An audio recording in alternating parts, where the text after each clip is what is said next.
But while we're doing that, I want to introduce a few people to you. Joe Legidi is our public relations guy, and he does all of our social media and all of our newsletter stuff, and does all the How Walker Works videos. Some of you may look at Joe and go, you know, he looks kind of familiar to me. Joe used to be the morning anchor on News Channel 12. And he applied for this position right after I took office in 2017. And I said, this is the type of guy that we need on our team. So Joe's been with us going on 2 years. Robert Warlaw, that many of y'all know, his family is former Coca-Cola here in LaFayette. Robert's been with us March, will be a year. And he does our economic development, community development, and all other types of tasks and duties. And anytime there's not something that we need, anytime there's something we need somebody to do and we don't know who to do it, we give it to Robert. So Robert's kind of to get it all, whatever needs to be done, Robert get it done. And then in the back we have Matt Williamson. He started also in March with us. He's our legal counsel policy for Walker County. We started out not having a legal counsel on staff. And then after the first year being in office, when I saw our legal fees were in excess of $150,000 a year, I said, we can do this cheaper in-house. We can save money by bringing this in-house. And so Matt's done an excellent job in some of the things we're going to be getting into over the next couple of months. It's going to keep him quite busy. And so we'll talk a little bit about that. So also, I wanted to recognize Wade Hutchison. Wade, just throw your hand wherever you stand. Wade has only been with us a few months. He is our new UGA County Extension Agent. And so he's taken that position. He's got a lot of experience from another county south of us, and so we're tickled to have him here with us. He's doing a great job. And then in the back, we've got our Fire Chief Blake Hodge is with us. Our Public Works Director Carlin Bauer, and he's got a couple of his team guys with him here tonight to make sure nobody knocks him off for complaining about potholes or anything. So I think they're more or less his bodyguards tonight. To make sure nobody gets him over a pothole. But I think that here will cover everybody. All right, so Joe just started here. We'll run through these pretty quick. One of the things we always like to update people on is the debt. When I took office in 2017, it was $70 million worth of debt. You can find this on our website, the balance sheet. It was round number $70 million in 2017. 2018, the audit shows $66.5 million on the balance sheet. As of January 31st of 2019, just a few weeks ago, a couple of weeks ago, we're now down to $46.5 million on the debt that we had. So if you just look at the difference between 70 and 46.5 million, and times that by about 4%, you can just look at the interest savings that we have gained just by getting this debt paid down. So we're down about 33% from where we started. Roads and codes is kind of our theme for 2019. We want to try to get as many roads paved as we can.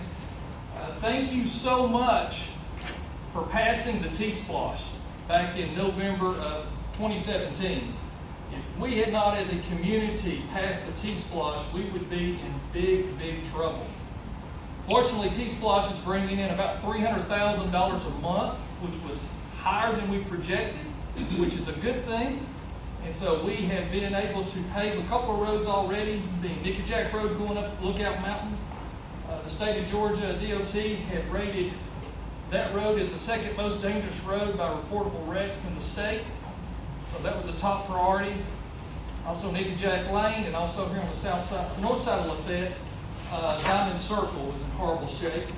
So we were able to get those three roads paved on our first round of projects.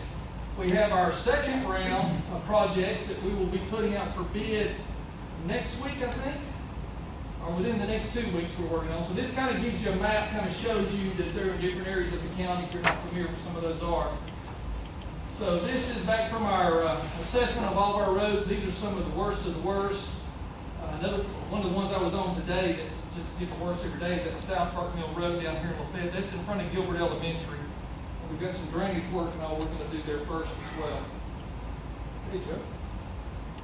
Cleaning up our county, something that we've had a A lot of requests. It was a big part of the campaign was to clean up Walker County. So you'll see here, code enforcement, these are cases that were closed over the last 2 years. So a closed case means the property come into compliance.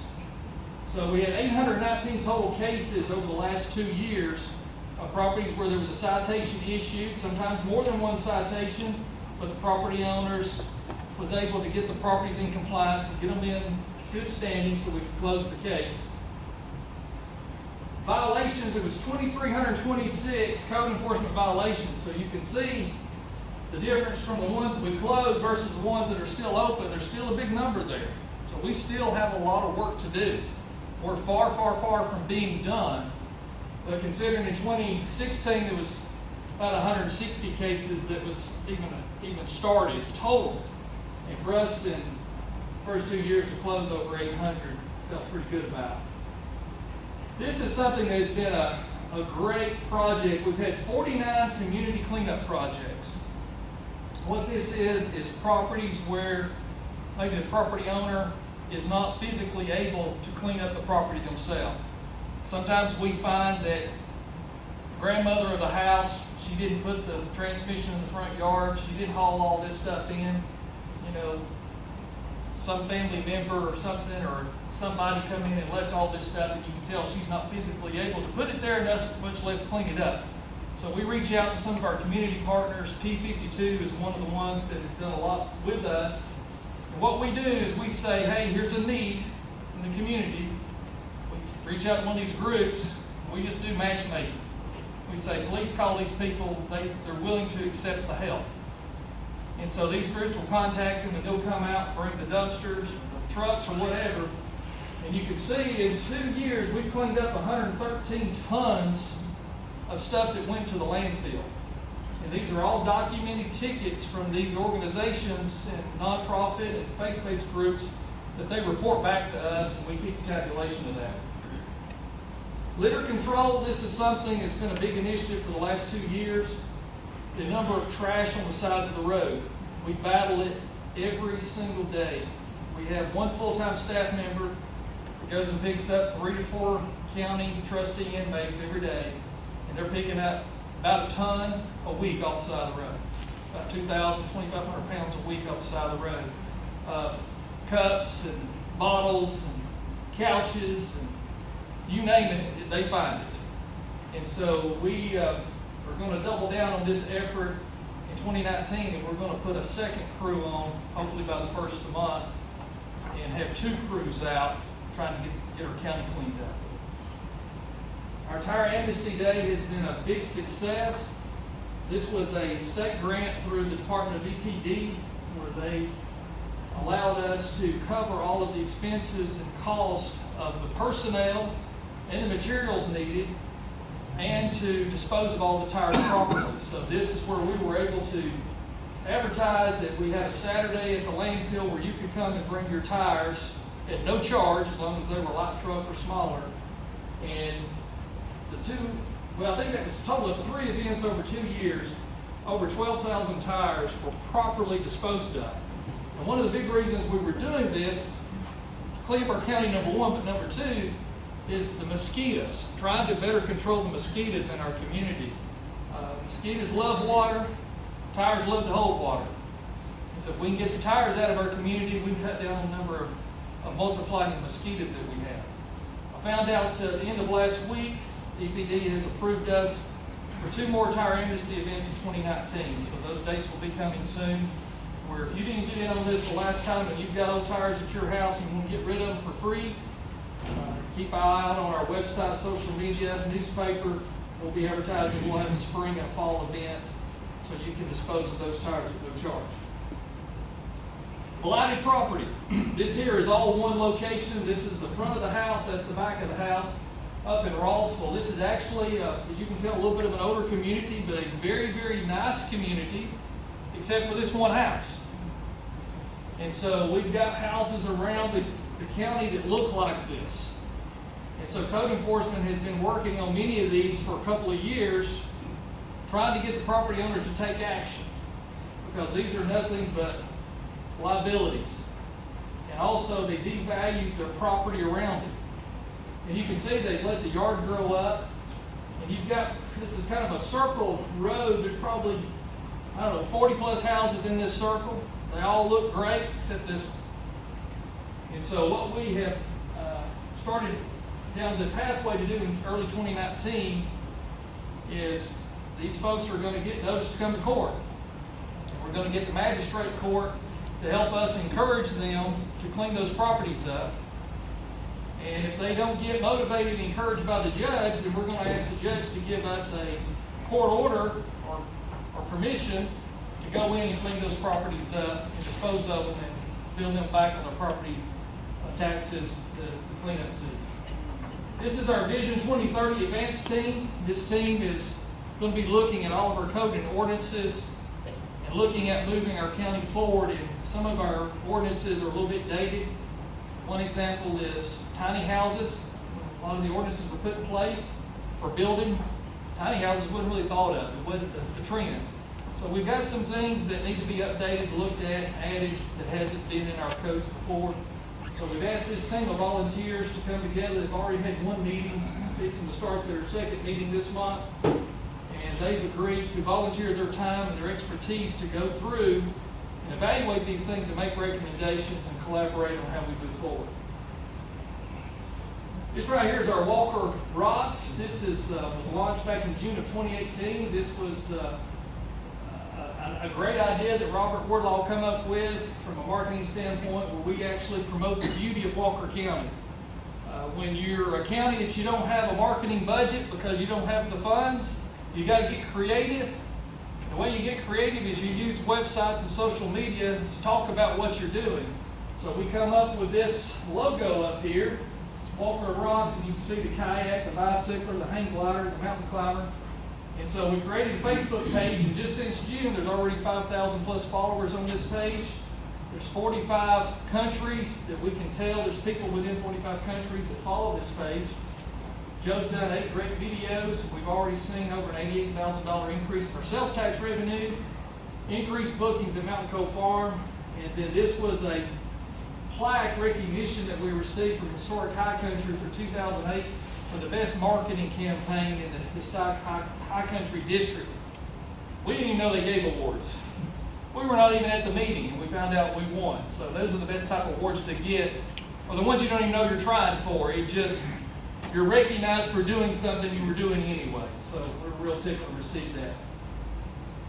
This right here is a short video. It's about 2 minutes. We want to show you this video real quick.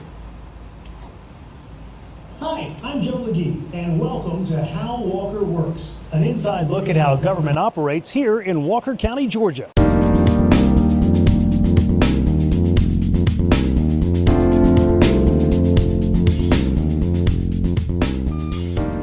While most people associate Walker County Fire Rescue with fighting fires and emergency response, the department also actively works to prevent fires. Because we want to save lives. I mean, that's just the bottom line. We want to save property, but we want to save lives. Along with visits to schools and community events, building inspections, and safety training for local businesses, this county department also offers a free residential smoke alarm program. We're going to go out to your home. We're going to do a home safety survey, and we're going to make sure you don't have any hazards in your house, and we'll put in the smoke alarms they need. It's that easy. Smoke alarms are given out and installed for free. There are no income restrictions. You just have to make the call to receive a potentially life-saving device. If you need them, we'll come install ours. If you have them, if you can afford to buy them and you have them, we'll come install them for you. If you don't need to climb on a ladder because you're elderly, we'll do that for you. 5 fire-related fatalities occurred in Walker County in 2018. Fire investigators did not find working smoke alarms where those deaths occurred. The ones we have are good for 10 years. They have a sealed battery. You don't have to change the battery. All you have to do is push the button once a month and test them and make sure they're working. If your smoke alarms aren't working, you may as well not have them. Walker County firefighters installed 228 smoke alarms in 2018. If you need one, make the call. Dial 706-539-1255. The life you save may be your own. I'm Joe McGee. Be sure to check out walkercountyga.gov for other How Walker Works features and county information. Joe do a good job on that. News Channel 3 or 9 don't have anything on us. Joe did every bit of that filming, all that production, voiceover, did it all in-house, sitting down there at the commissioner's office. So very talented what he's able to do. So the flyer that we had out there, on one side of it, it talks about this at the bottom. And so this is a program where you can get a free smoke alarm installed. All you gotta do is make a phone call. And so it's a great program. We're probably going to install, I would say in January and February, of all of what was done in 2018. So this is a great program that people are taking advantage of, and we hope you will as well. So you see the phone number up there, it's on this page. There was 5 fire fatalities in Walker County in 2018. There was 81 statewide as far as house fire fatalities. We want to get that number to 0 in 2019. We don't want any fatalities due to a home fire in Walker County in 2019. We want to be at that 0 number, and we need your help to help us get there by making sure that every house has working smoke alarms in it. All right, Joe, we're ready. So there on the left side, that was on Dry Valley Road, where some of our volunteers, our firemen, and the Red Cross actually did a door-to-door, because 4 of those fire deaths was all on one street. 2 different houses, 2 people in each house. All right, we've got another video here we're going to show you real quick. Some more of Joe's work. Uh-oh. I'm Joe McGee, and welcome to How Walker Works, an inside look at how government operates here in Walker County, Georgia.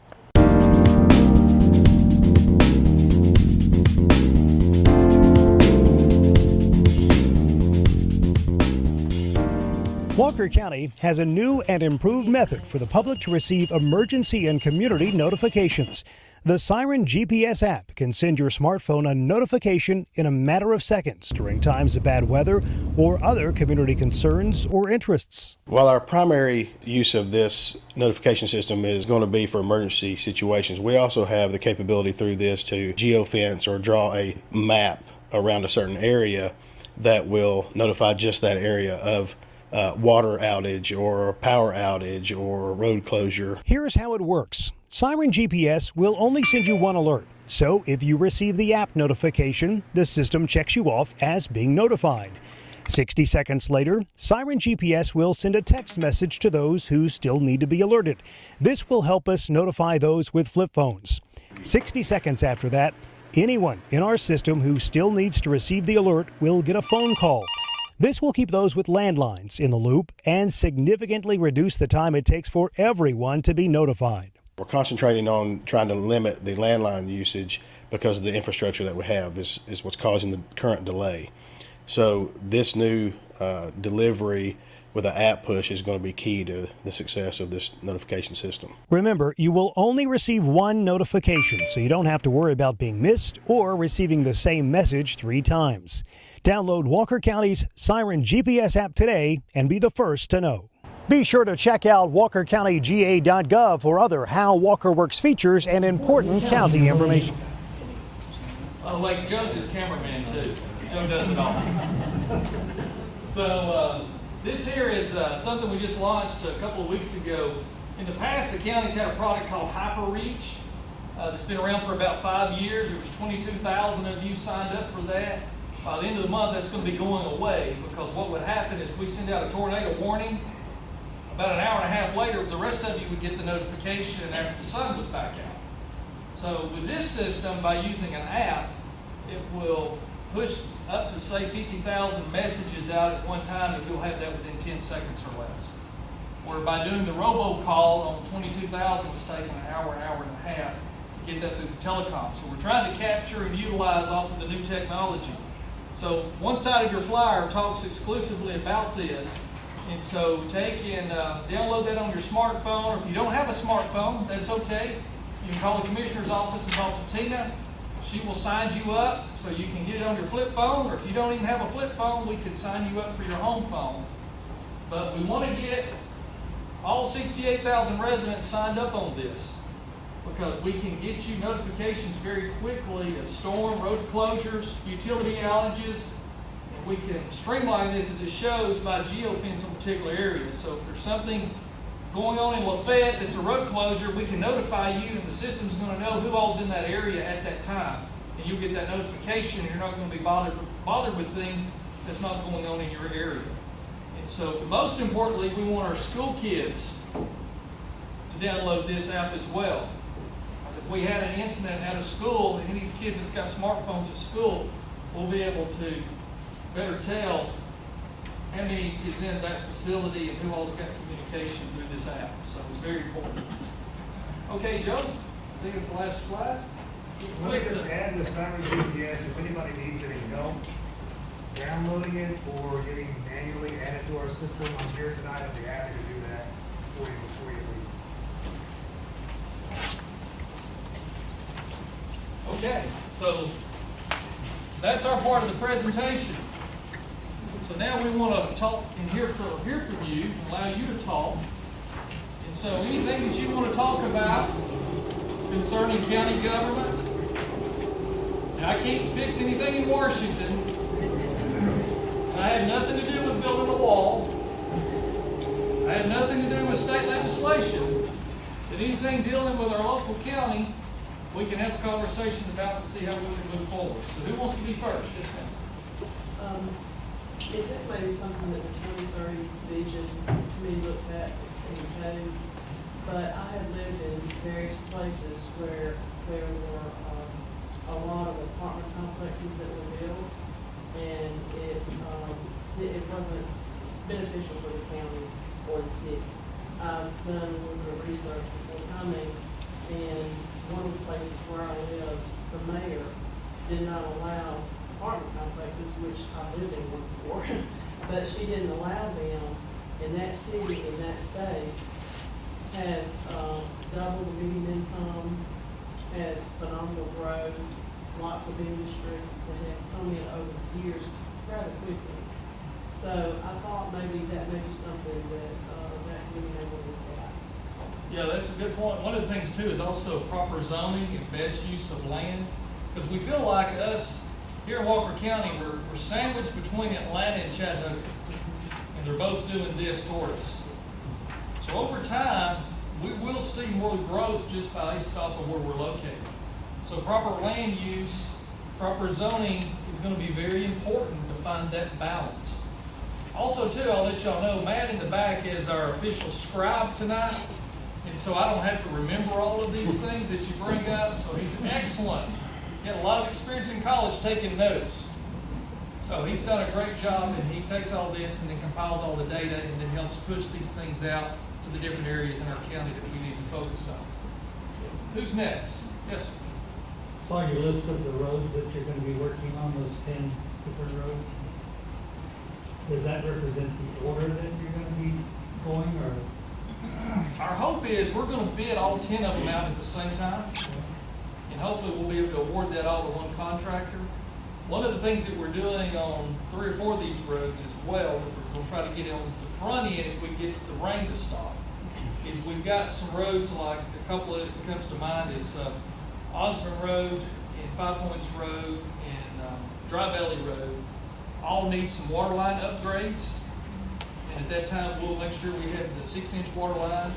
And in many of those locations, there's either no fire hydrants or inadequate fire hydrants.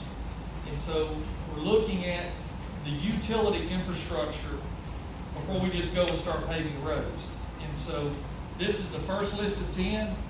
If our T-Splosh money keeps coming in strong, we may be able to do a second list later in 2019. But it takes about $150,000 per center line mile to resurface a mile of road. And in some instances, you're going to spend $100,000 to another $150,000 in some cases to get that road ready to be paved. Some of these roads that the base is coming apart on us, and you start seeing the mud come into surface and the low spots, and you've got to start doing some road building, road repatching, and so forth to do that to get the base back solid. So we could spend $200,000 to $300,000 to get 1 mile done.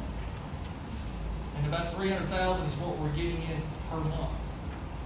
So we've got around 700 miles of road, and We're gonna pave all the roads we can pave as fast as we can pave.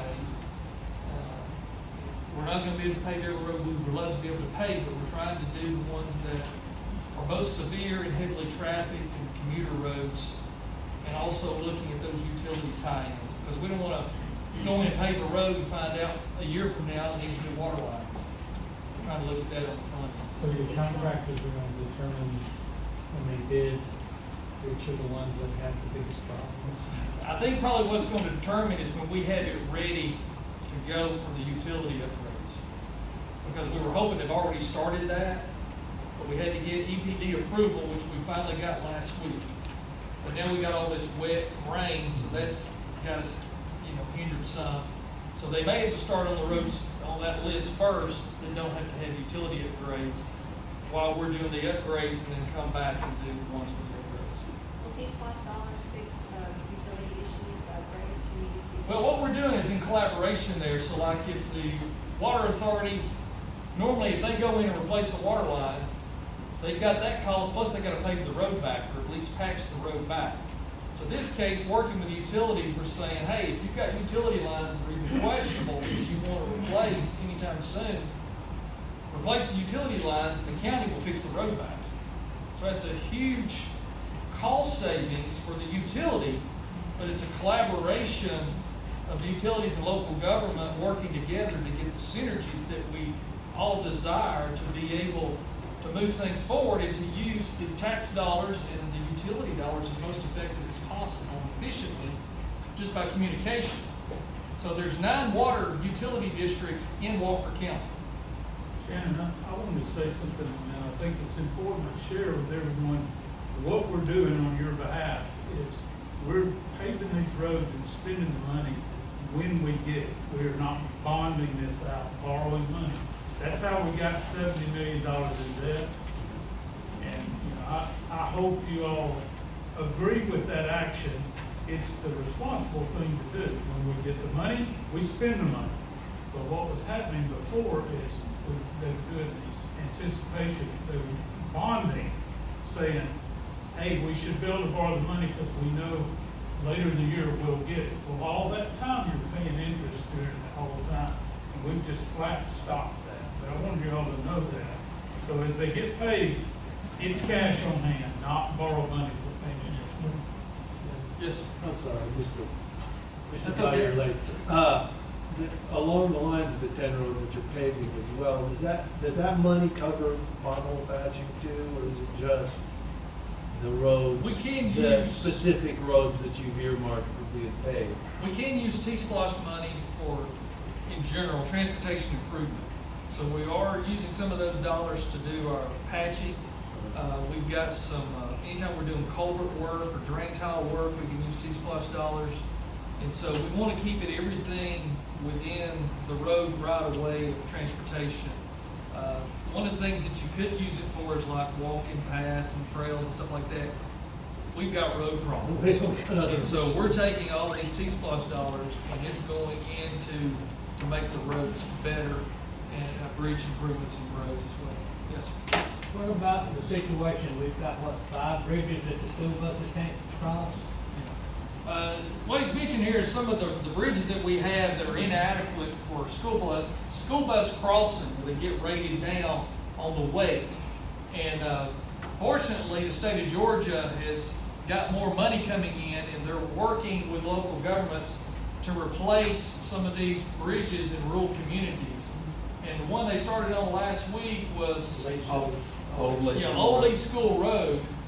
That bridge is being replaced. They were supposed to have closed it last Thursday. And that project's being paid for by Georgia DOT dollars. So we're not having to put any local dollars into that project. There may be some that we may have to or be asked to if there's additional right-of-ways that need to be purchased, and all DOT usually wants local government to buy those right-of-ways from the property owners because the county's going to end up with them.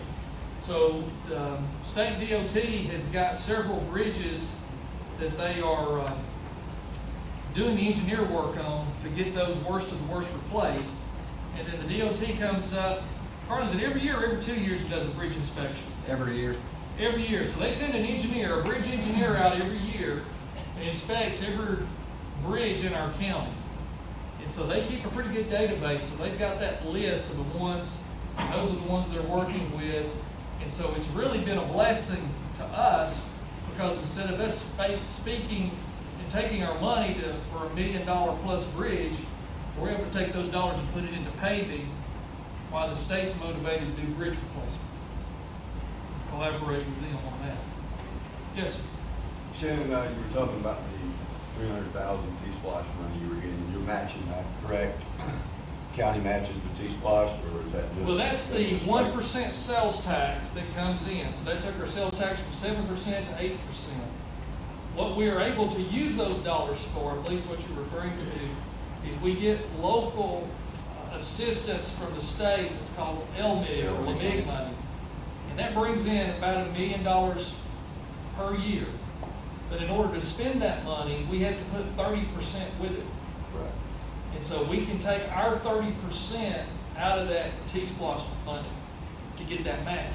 Prior to that, we didn't have any matching funds. And so part of on our road paving list, there's all but, well, the 2017 list, there was one road that recently got paved, and that was Diamond Circle was on the 2017 list. So we got it completed at the end of 2018, but there was we didn't have the local money in the budget to match that. So fortunately, with T-Splosh passing, now we easily got that match. So we are applying for other grants, both state and federal, over and above the LMIG funds. That money is probably won't be enough to do what we need to do in the county as far as resurfacing goes. The list that you're working on now was how old? How old? Yes. Is it this That year's list was compiled within the last 30 days. In the last 30 days. Well, see, Shorty Shelton's not on it. And this young man might recognize my voice back here, but we've been pretty patient now. It's over West 4 or 5 Emerging. years. Is it Jordy Shelton, West Emerging? No, it's a Shorty Shelton off of Halls Valley Road. Oh, Hallsville. And it's in terrible shape. It's considered a paved road according to tax records, but it's not. I think Carlin's brought me several loads of crushed run out there. And you know, if you're not familiar with the road, it's a hill on both sides. It leads to a creek. The creek's flooded several times. The fines that are coming from the road are making it to the creek. So, you know, it's an issue that if it was a paved road at one time, it's certainly not now. And that's a good point you bring up. The records show there's about 20 miles of road in Walker County that are county roads that are not paved. And so we do have quite a list, and it would be great if we could just go to all of those now and pave them, but most of them are rural community roads, a lot of them are dead-end roads, and so where we felt like to best serve the general public was to start on our commuter roads first and get those done, and then start working those down in the priority list to get some of those secondary roads. It's in pretty bad shape. I'd like for you to go out there and take a look at it sometime.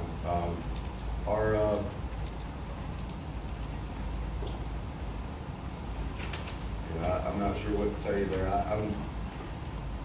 I'm a 30-year DOT guy, and Carlin knows that. I've spoken with him several times. I'm not sure what rating system y'all are using to go out and rate roads and determine where they need to resurface. How many years we're back? When I was with the Georgia DOT, it was 5 or 6 years. I would rate a road and it'd be 4 or 5 years before that road would actually get resurfaced. So this list of roads that you said that you made in 30 days, last 30 days, yeah, I just, you know, there was a list of roads Carlin and I talked about 6 months ago. So, you know, has that list changed? Some of those are on the 2018, 2019 list, and that's where I was going. Which, you know, what list are you working off? Is that a 17 list, an 18 list? It's some of both. What we both. did is we contracted with an engineering firm to come up and do a road assessment on every road in the county. Is that Moreland out the building, or? That was Paragon. So they came up and had an engineer come out and literally assess and drive and take measurements and look at the type of surface and all of every road and put that into a database and and use the state's grading system to give that road a score, an actual Correct. grade. Because So- this is rating. We're using that score, and also we're looking, because the score doesn't tell you how much traffic's on the road, it just will tell you the condition of the road.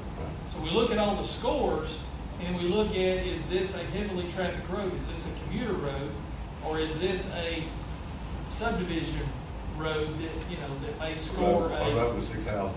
you know, yeah, something like that, or is this a dead end road? And so we take that and try to find that balance. So that list of 10 was comprised of me sitting down with the engineer and looking through the list, and based off of my knowledge of the area, his knowledge of the data, collaborating and saying, here's where you need to start on these worst of the worst roads.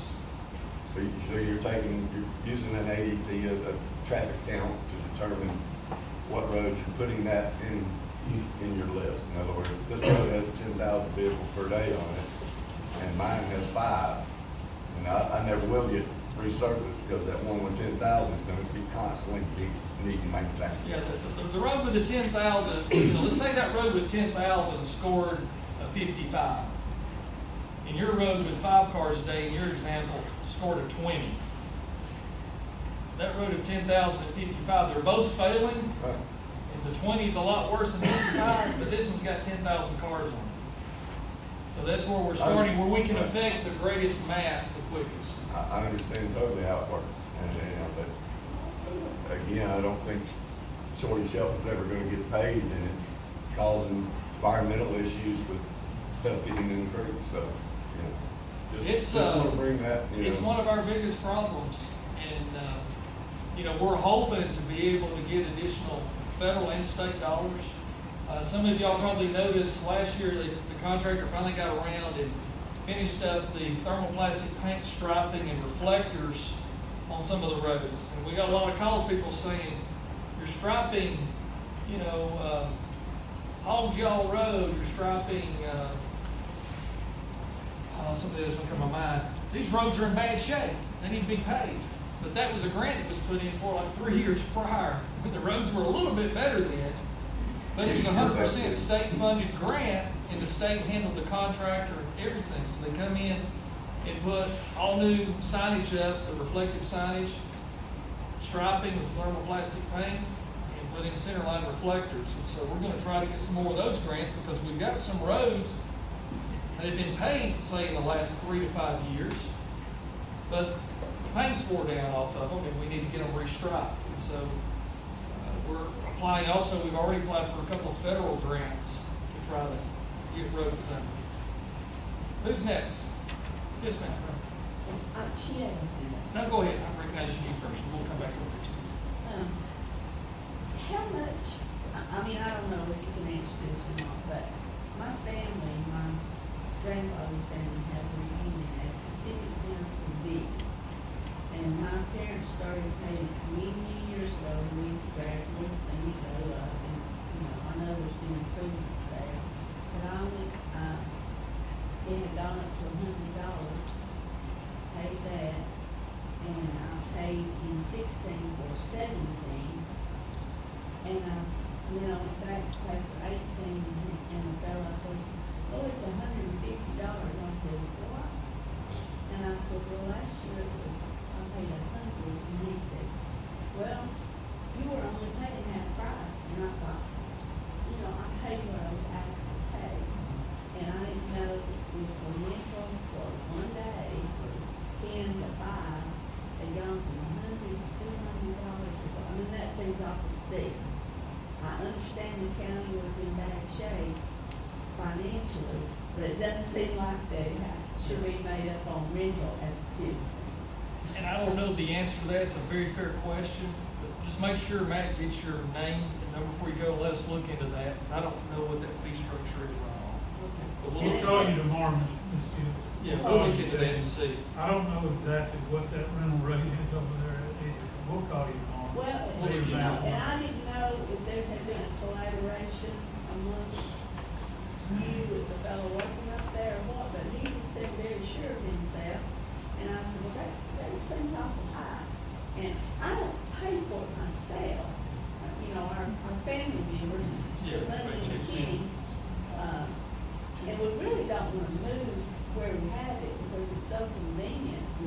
the restrooms and the children are, you know, not in a high traffic area somewhere.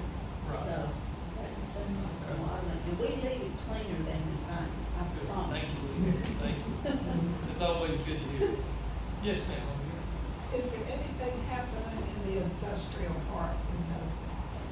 I'm gonna let Mr. Robert take that one. Industrial Park in Noble. All right, Development in general. there's a lot of interest going on there. Nobody pulling the trigger on anything at this moment. We got 7 projects going on right now, of people that we are competing with other parts of the country, hoping to get the project, but we only want to get them on our terms. Like I said this the other day at the Rossville meeting, I want to tell you guys this. We're not giving away the farm anymore around here, so to speak.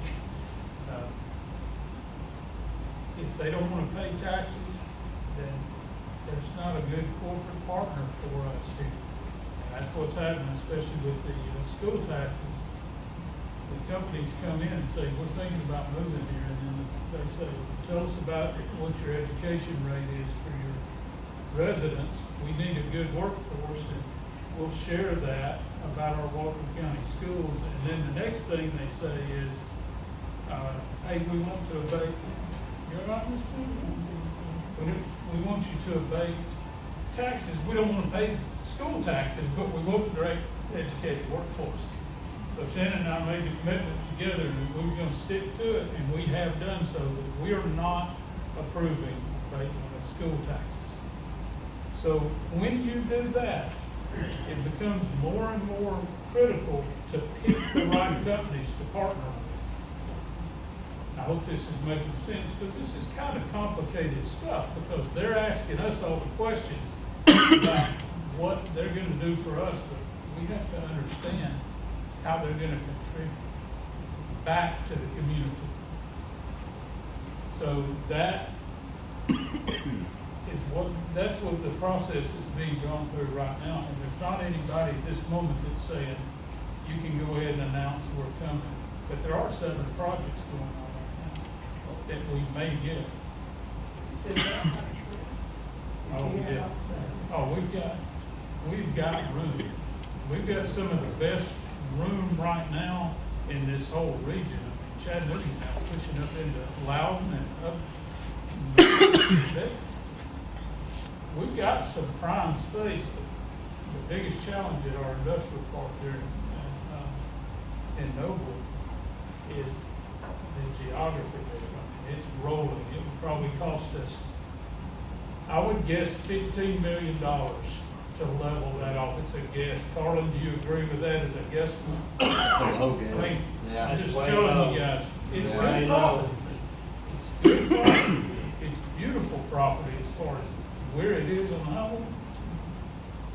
But when the companies come in, they're gonna have to understand that we're not going to do what we have done in the past, that ran that debt up to $70 million. We're just not gonna do it. Will you keep the buffer between the park and on Vickers? There's supposed to be a buffer, so. Yeah, I think that would be easy to do. I know exactly where you're talking about back there. The companies don't want to go up against the neighborhoods anyway. We wouldn't let them if they wanted to. Thank you, Ms. Amy. Yes, sir, please, you have a So comment? that was it. I mean, it's just basically how much room there was there. Because I mean, I don't travel back into Noble, I just see it on 27, you know, and I know it goes back quite a ways because the plastics plant is pretty far back, but, you know, just how much room is there for, you have 7 people bidding on it, in other words, or 7 people that you're not bidding on it, but talking with 7 companies, realistically, how much space are, you know, they're gonna determine how much they need, I assume. I want to clarify that among the 7 companies we're talking to, it's not just that park. We have the Rock Springs Park as well, and other buildings that some of them are privately owned buildings that investors have spec built on, and we help them match up too, because it brings jobs and tax revenue. Look at Audi and go back about, Audi is about a third of the way back. Oh, So okay. if you want just some kind of a rough visual Yeah. look, if if you're on the highway looking at audio, that's about 1/3 into the depth. You agree with that, Carlin, in a general? Yes. I'm not trying to be About exact. 300 Yeah, acres. no, about 300. About 300 acres are total. Okay. Yeah. Yes, ma'am. With the new campaign, Walker Rocks. with Walker County Rocks, have you seen any income gonna come from that, or people coming in, because I know you're tying off of Chattanooga and all their outdoorsy things, so we're trying to move people this way, which is perfectly great, but are we gonna see anything out of that? We've already seen over $88,000 increase in our sales tax revenue, so that's a combination of things. You can't 100% directly relate it to that, but we know that it's had some impact. We've seen the amount of social media, there's over 5,000 people following just on the social media page. Down at Mountain Cove Farms in 2016, they had 162 rentals of cabins. In 2017, they had 525. In 2018, they had 909. So it's doing this. And are there gonna be more improvements on the code there, or no? I mean, we just moved here 5 years Yeah, ago, so. it does need some work, especially cosmetically on the outside. The cabins were all completely gutted down to the studs, all new plumbing, all new furniture, fixtures, everything was new when it was put in a few years ago.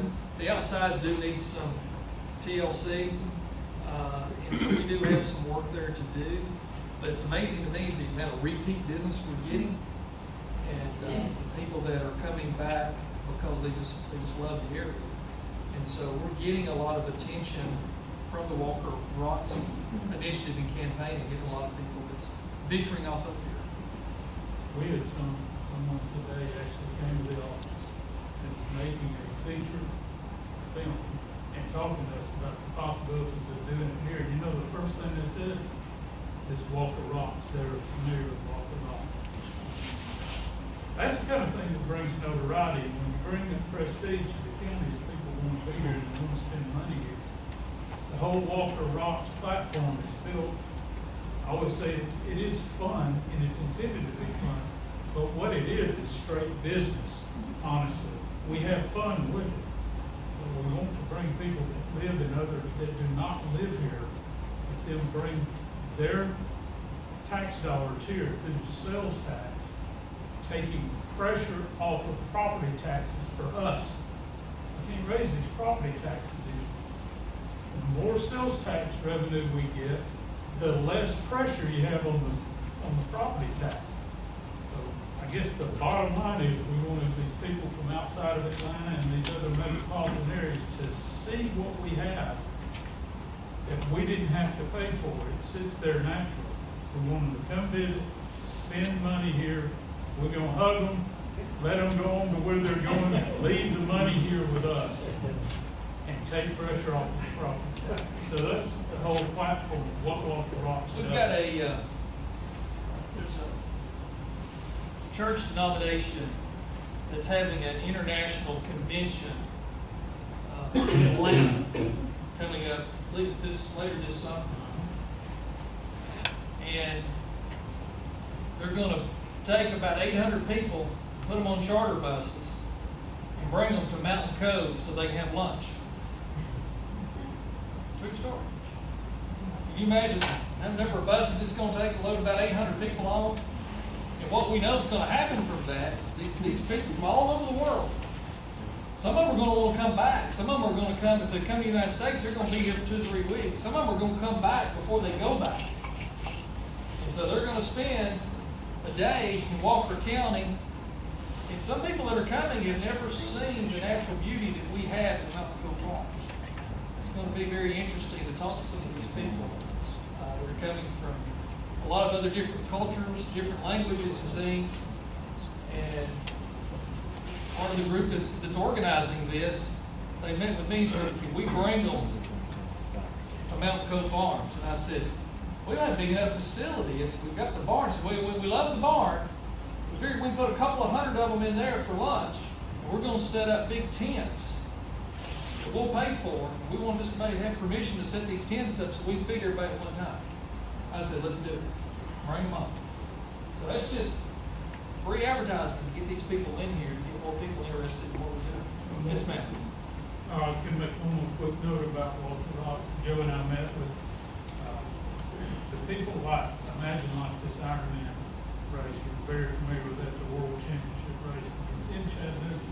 But Ironman is now coming to us, loving what their participants love what, and they want to contribute more and more and more in order to be in Walker County because of the beauty, and they want Walker Rocks. The contestants are now saying to the Chattanooga organizers, tell us more about this Walker Rocks. That place is beautiful, Walker Rock. The more we say it, Matt and I were at Fidget Mountain Grill having lunch one day. This is just one example. Here came these bikers riding in. Oh yeah, we're back now. We're staying here because we were in the Ironman and we saw it, and we wanted to come back at a more leisurely pace and play and see this place. That's the purpose of Walker Rocks right there, to get people spending money. Joe and I was invited last year to their banquet dinner that Ironman had up in Chattanooga for the World Finals. And after it was over, it amazed me the number of people that come up and spoke to me, because they asked me on stage to say just a few words and welcome people. And so, you know, I kind of stick out like a sore thumb on top of that. But I had people coming up to me after the event was over and says, oh, we love Walker County. It's great. I said, what do you love best about Walker County? They said, y'all have some of the best roads in the whole world. That was my reaction. I laughed. Seriously, it's a true story. I laughed. You're talking about for bicycling. I thought the guy was joking. I thought it was kind of a jab. And I just kind of laughed with him. I said, yeah, we got a lot of work to do. He said, no, really. We travel the world circuit. He said, y'all have some of the best roads in the world. The world's hurting then, isn't it? He said,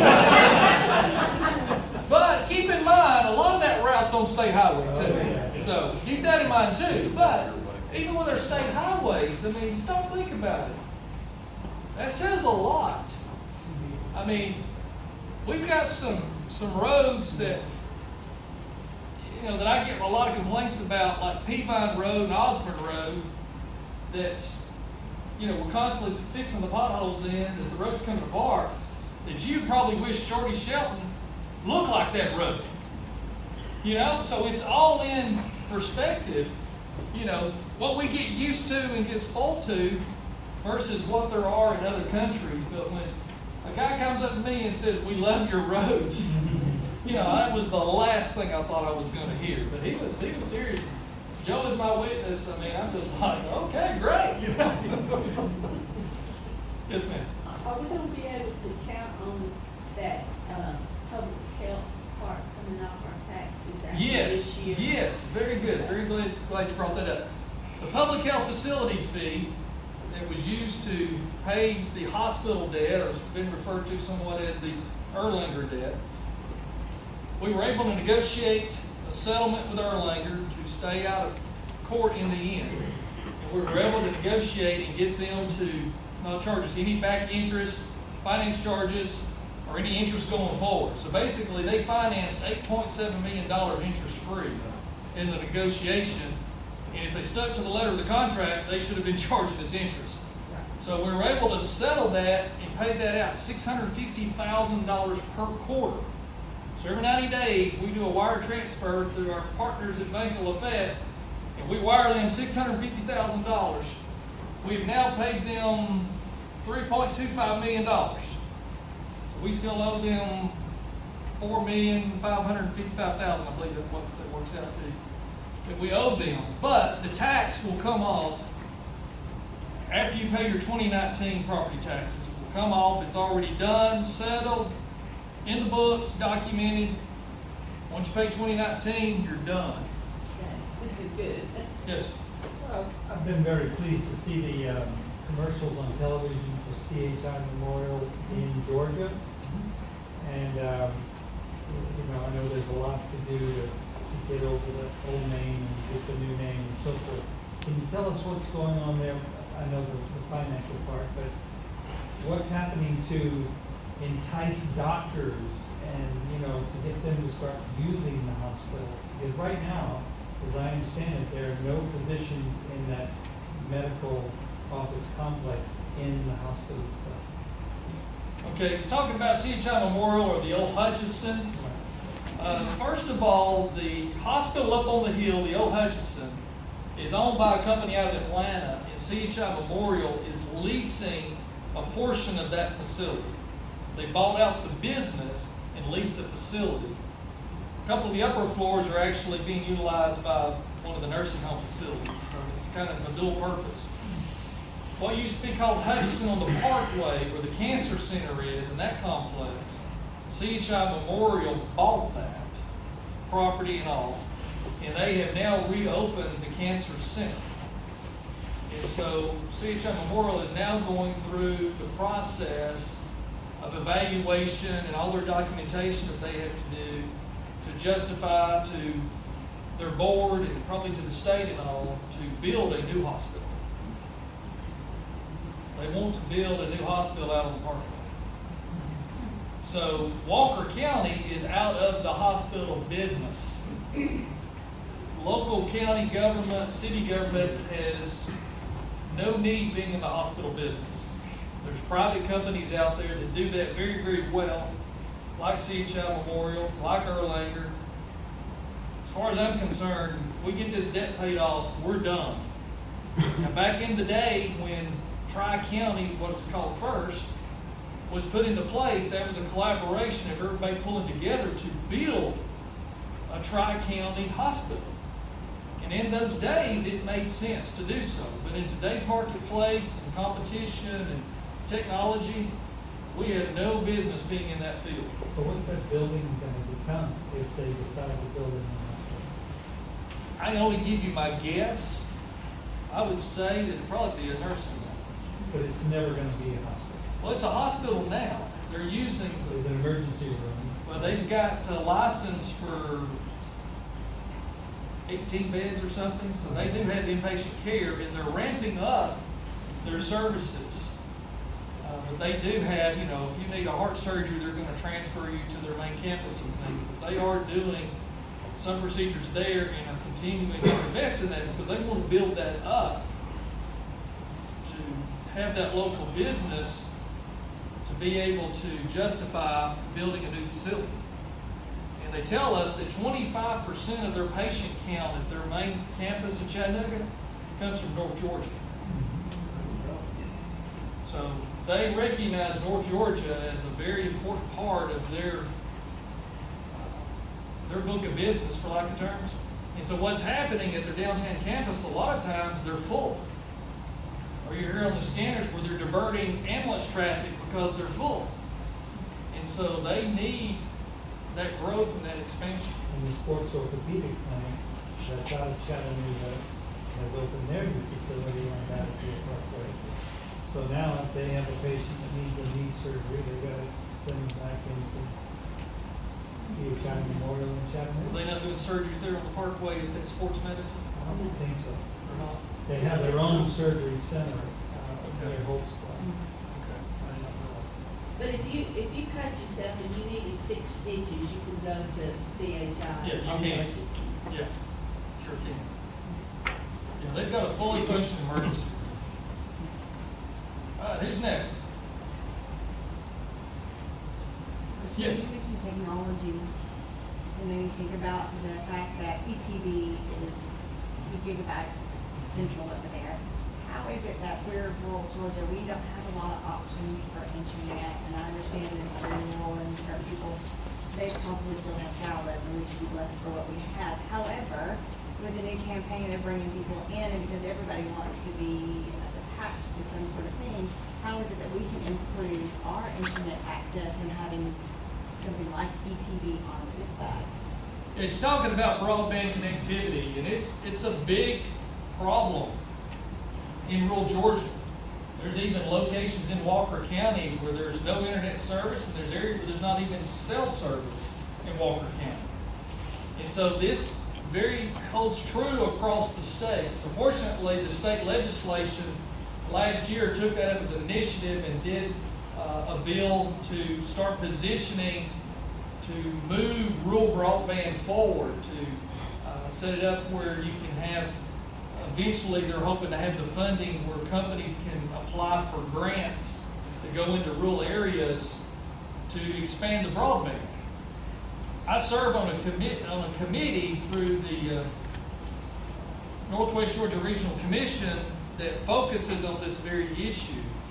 And what we've seen from our committee, really, we feel like the answer is through your local power companies now.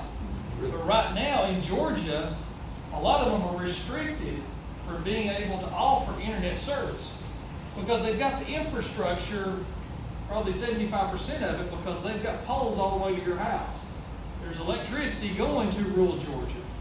And so your EMCs can piggyback on their existing right-of-ways and pole structure to be able to deploy. So there's a bill that was just introduced a couple of days ago in the Georgia legislation to allow local electric companies or EMCs to be able to venture into the broadband business.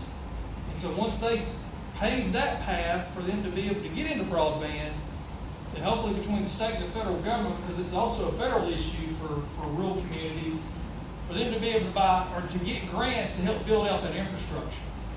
Because what's already been recognized, even at the national level, the areas that don't have broadband or connectivity will get left behind. You will see zero growth in those areas that do not have broadband connectivity. So fortunately, Georgia is kind of on the front end of this, and our state legislation is trying to position to be in a receiving of federal funds to be able to help move this forward in rural Georgia. But that's a solid point. I think you will see EPB already has a little bit of a footprint in North Georgia. If you live in the Chattanooga Valley or Rossville area, you have EPB electricity and EPB fiber now. Would they be able to come over this far? It's all going to depend on what the legislation does. Yeah, I was gonna say, because that's probably. So that's one of the things that they're looking at. They're already over on their own poles. But I think you're going to see some co-location things put into place where there's going to be more co-location sharing. Because right now, if you look, Comcast and Windstream pay rental and co-locate on a lot of the power poles now. Well, that's the only game in town. Yeah, so you're going to see this change, but it's going to take some time for this to vet out, and it's going to take some laws changed at the state level to remove some of those barriers. Excuse me. Yes, sir. I came in a little late. I don't know if anybody has mentioned the community center down at Center Post. Is there anything on the books or anything happening there in the next couple of years? We're going to have a community meeting there this month. That's Thursday. Yeah, what we're trying to do is get out into all the communities and see things. And I know that is an older facility that definitely needs some love. We don't have anything in the current budget to do anything other than just try to hold on. But hopefully, when times come as we continue to work this debt down, we can make improvements to these buildings, because we've still got office buildings with leaking roofs. And when some of the staff complains, you know, I tell them, hey, just need a bigger bucket.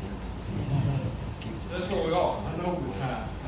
So, you know, we're trying to pay as we go, invest wisely, and make sure we're not creating problems or more debt. Take care of things. So We are gonna be down there tomorrow night. Yeah. I'll probably drop by. Come on by. Yeah. Yes, sir. What about the convention center we talked about on the mountain? Oh, okay. I'll let Robert talk about, what's Canyon Ridge is now Macklemore, it's still going on. Now remember, it's important on this one to remember that this is a 100% private activity. It's nothing, there's no investment from the county on this. We're cheerleading the heck out of it because it will be great. We told them we have no money to spend to help you. Because normally, like these kind of big deals, like where you got a Hilton hotel going in up there, almost almost always, these are public-private partnerships, and everybody who's been around these kind of projects knows what I'm saying is a fact, where the government buys half of it and a private investor, and they go in together, like Barnsley Gardens is a good example of that. We don't have any money, so what we're doing, instead of giving them money, we're giving them encouragement and cheerleading, because that's all we got right now, and we've got a beautiful place for them to be. They have spent $6 million on the golf course so far, and they turned it. Reese Jones did the architectural work on that. Anybody that's a golfer, you know, that's one of the most famous golf architects that's still alive these days. They took him up there, and they're making one of these things that's going to be like a destination place where golfers around the country and really around the world say, before I die, I'm going to go to Pebble Beach, or I'm going to go to Augusta, or one of these places. Except this one's going to be semi-private, meaning that they can come and bring guests, and people can come and spend money. That phase one, which is getting the golf course up to date, was $6 million. They're done, and they're going to open up sometime in the next couple of months. To a lot of fanfare, all the golf magazines around the world are coming. It's a big deal, y'all, seriously. And if you know golfers, a lot of them have a lot of money they like to spend and go to places and leave money behind and then go to the house. Which is, again, remember, that's what we like. We're gonna welcome them all. Come in here, see our beauty, leave some money on the ground, and you can go on back to the house from there. Thank you. Well, Dwayne is still the lead of everything over there. They probably got him from Nashville, but his total focus is the care and maintenance of that grounds. The plan now, is I think it's what was this project, $156 million was their last final number. And so they haven't even started building the hotel and conference center yet. When do they think they'll start that phase? I think within probably about 18 months, that's what I believe. And I'm not a spokesman, I don't speak for them, y'all need to understand that, I cheerlead for them. Now, in full disclosure, as Robert indicated, there's not any front-end money, no front-end incentives. We're not even gonna take them a load of gravel, okay? I mean, there's nothing. But once they get built and they've invested $150 million, they can apply for some credits on the back end, but they've also got to prove that they've created 180 full-time jobs with full-time benefits and maintained that level. So that's why we're cheering them on. You know, we want to take and keep them moving, keep them going, and then once they're completed, then they can get some savings on the back end. You hear a lot of people say to both Shannon and me, and they say, I don't play no golf, what does this mean to me? And I try to tell them, for all of us, it means a lot. People that pay property taxes in Walton County, all of us that do that, getting relief off property on the sales tax, it means something to all of us. It doesn't matter if you play golf or not. This is important. Because the sales tax revenue is going to be tremendous for us as we grow, and that takes the pressure off the property taxes. So we want you to shop local as much as possible. I know we can't do it on everything yet. There's a lot of things we have to leave the county to do, but we want you to be conscientious to shop local, because that's going to help us take relief off property taxes. It's also going to put us more money into our paving, and it just helps our local economy and helps us to be able to move forward faster if we've got a strong sales tax base. Yes, ma'am. I'd just like to say that since moving here, I really appreciate the local sheriff's departments. I appreciate seeing all the patrols that they're doing. One of the most important things to me is to feel safe when I go out shopping, whenever I do, when I travel, and they do a really good job. Since moving here 3 years ago, I have been very impressed with all the local towns. We'll definitely pass that on to the sheriff. I'm sure he'll like to hear a good story. He gets a lot of. Because I've been places where it wasn't that way. We do have a great community. Anyone else? Yes, sir.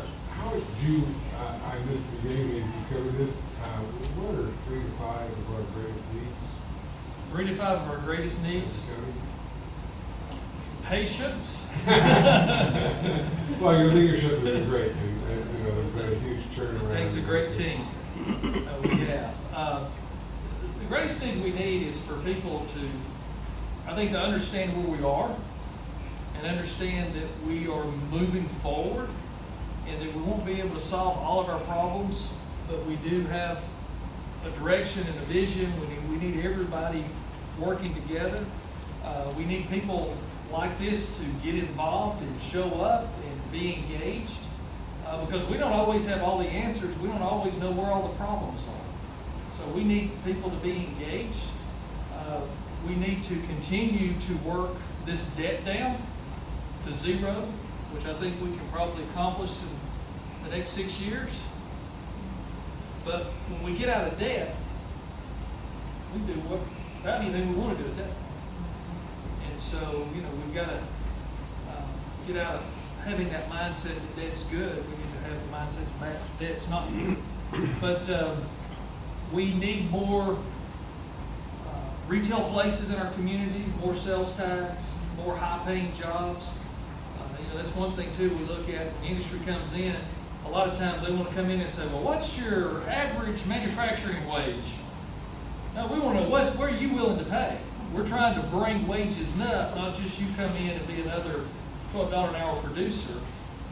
You know, we want you to be a $20 per hour producer, something like that. And so we need those higher paying jobs that will grow our local economy, where they're not coming in here asking us again to give them the farm.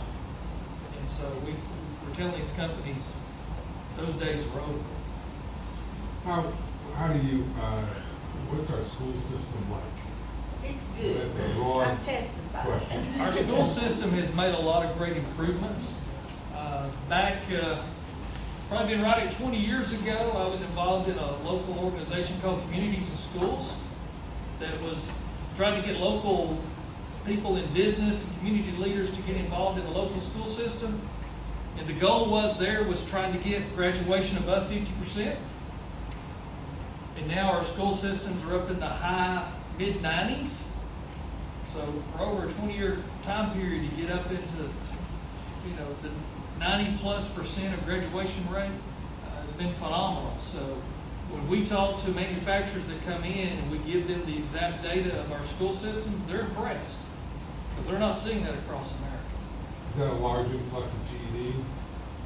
No, this is a graduation, you know, the graduation rate of the current students. So they measure when they enter 8th grade, how many of them are finishing the 12th grade. They've started a program this year called Launch, where Walker County School System is partnering with Northwestern College. And so they've got students that are seniors this year. I think they're going to do juniors and seniors next year. Dual enrollment, but it also, in that dual enrollment, they've got the option of taking welding classes, heating and air, cosmetology, electronics. There's a lot of different things that they can take. And so they're positioning a lot of these young people that will have the skill set that when they walk out of high school, they'll be able to be in that $18 to $20 an hour starting wage of a trade.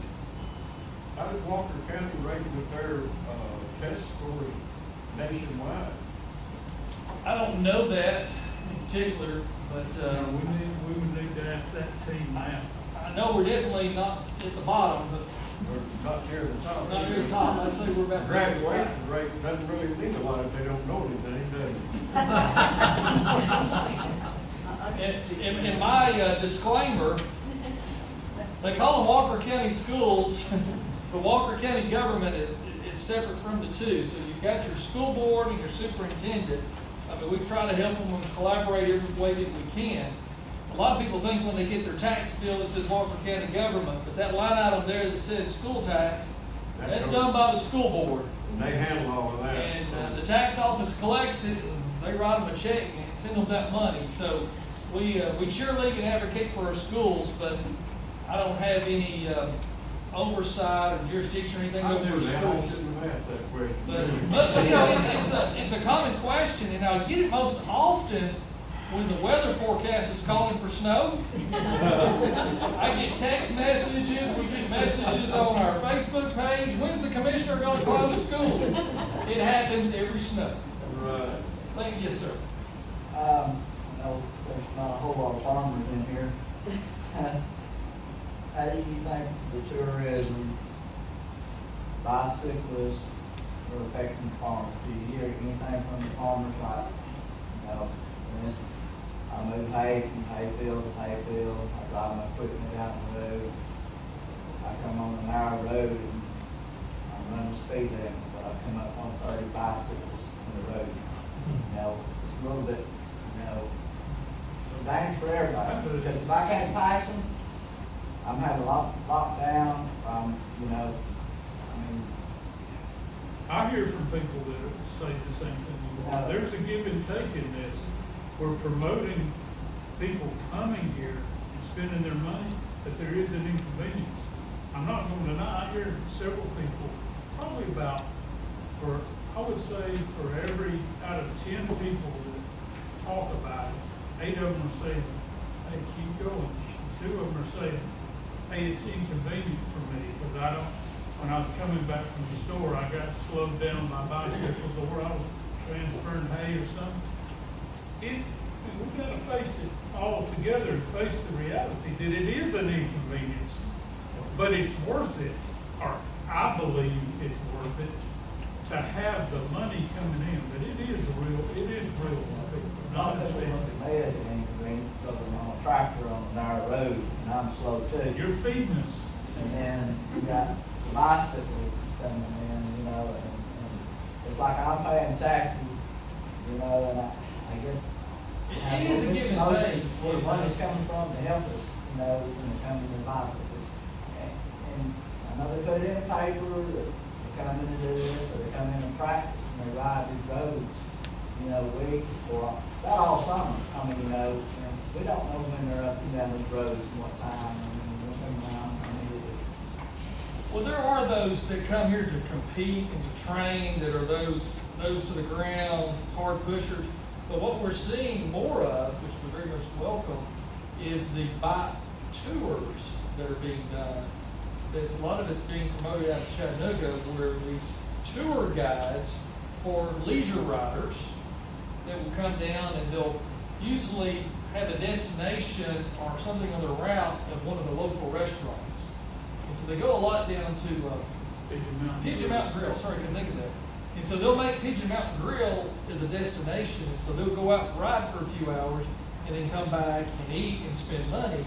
And most of the more luxury riders, they understand, hey, they can't be riding 2 and 3 wide and everything. Plus, they want to see the scenery, the beauty, and experience the community, and have a leisurely day of exercise and so forth.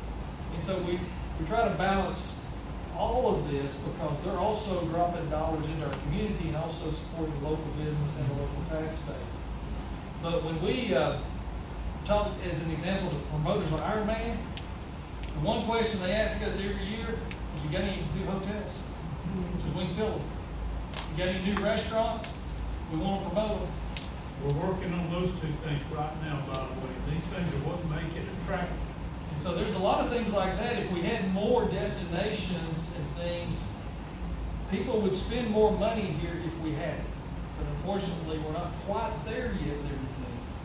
But I know when some of these bike groups come in, a lot of these numbers that's growing from Mountain Coves is people that are coming in, staying at the Cove, renting cabins, eating local, riding their bikes, or hiking, and these different things. And so again, the great beauty of that is that these are many people that are coming in for a few days and dropping $300, $400, $500. They don't think twice about it. And they normally are, these nature lovers are not going to throw the trash out. They're not going to vandalize. They're not going to steal. These are people that admire and love what they see, and they're definitely not going to be destructive about it. Good stewards of the environment. They are very good stewards, and so these are people we want to welcome in, because They, In all fairness, like it or not, won't the new liquor laws have an incentive for building now? Well, Ron, I was just about to mention that, but I don't want to get into fussing about the morality of it. That's not the point, but I want to thank y'all for voting for the Sunday sales for all of us. It's a huge thing. These nice restaurants will not invest in a community where they don't have full menus 7 days a week. When these NFL games are on, if they can't sell beer and chicken wings during NFL time, they're nice about it, but they just say, well, we cannot come there if you won't allow us to sell full menu on Sunday. And I just appreciate so much, even though there's a bunch of people in this room that don't drink at all, and you still voted yes, and it helps us economically. It didn't mean we got a drink, it just means let people come spend their money here instead of in Catoosa County. Will we be able to see any of the higher-end chains come down then, possibly? with We that? will. I'm gonna just go and say yes, because they've always said all for a long time, we can't because of this, but we're talking to these folks all the time to make private investment. These people that build like Hampton Inn. I'm not talking about super fancy stuff, but when they build a Hampton Inn and then there's a Chick-fil-A and then there's an Applebee's somewhere, that begins to move us in a way that's going forward in this community. That's what we're working on. But again, those are private people, so I might be calling Mr. Irvin and say, hey, you know, I know you're a hotel builder, hey, come up here, let me show you. And that's what we're doing right now. I'm look and see, and showing them the land that's available in ideas. yes, ma'am. This may not be a county problem, it may be more of a city problem.